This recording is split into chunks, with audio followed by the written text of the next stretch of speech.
కుమార్. నా కవితా శీర్షిక 'ఏమిటోళ్ళు మీరు'. ఎక్కడికెళ్ళినా ఎదురయ్యే ఏకైక ప్రశ్న 'ఏమిటోళ్ళు మీరు'. సమాజంలో ఎంత బలంగా నాటుకుపోయిందో.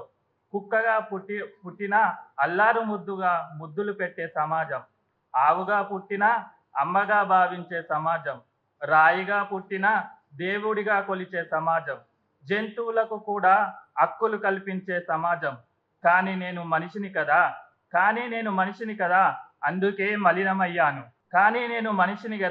అందుకే మలినమయ్యాను. అందుకేమో బహుశా ఎక్కడికెళ్ళినా ఎదురయ్యే ఏకైక ప్రశ్న 'ఏమిటోళ్ళు మీరు'.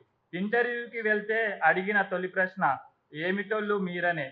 ఇంటి అద్దెకు వెళ్తే ఆరు బయటే అడిగిన ప్రశ్న 'ఏమిటోళ్ళు మీరనే'. కొత్త మిత్రుడి తొలి మాట 'ఏమిటోళ్ళు మీరనే'.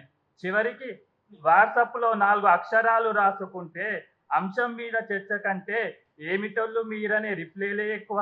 చివరికి వాట్సాప్లో 4 అక్షరాలు రాసుకుంటే అంశం మీద చర్చ కంటే 'ఏమిటోళ్ళు మీరనే' రిప్లైలే ఎక్కువ. సభలో 4 మాటలు మాట్లాడితే విన్నోళ్ళంతా సాటుకు అడిగిన ప్రశ్న 'ఏమిటోళ్ళు మీరనే'. సభలో 4 మాటలు మాట్లాడితే విన్నోళ్ళంతా సాటుకు అడిగిన ప్రశ్న 'ఏమిటోళ్ళు మీరనే'. అచ్చుకు ఓ పత్రికకు కవిత పంపితే కవిత అద్భుతమంటూనే సరదాగా సంధించిన ప్రశ్న 'ఏమిటోళ్ళు మీరనే'. ఇలా ఎక్కడికెళ్ళినా ఏకైక ప్రశ్న 'ఏమిటోళ్ళు మీరనే'. దీనికి ఆజ్యం పోసే పేరు చివరన తోకలు అవి మరింత బేకారు. తొలుత ఆ తోకలను కత్తిరిద్దాం, ఆ తర్వాత సమాజానికి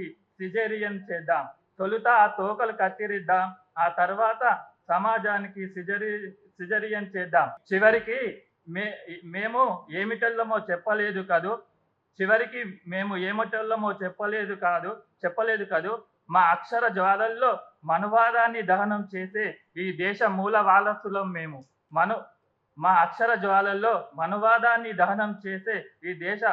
వాసులం మేము.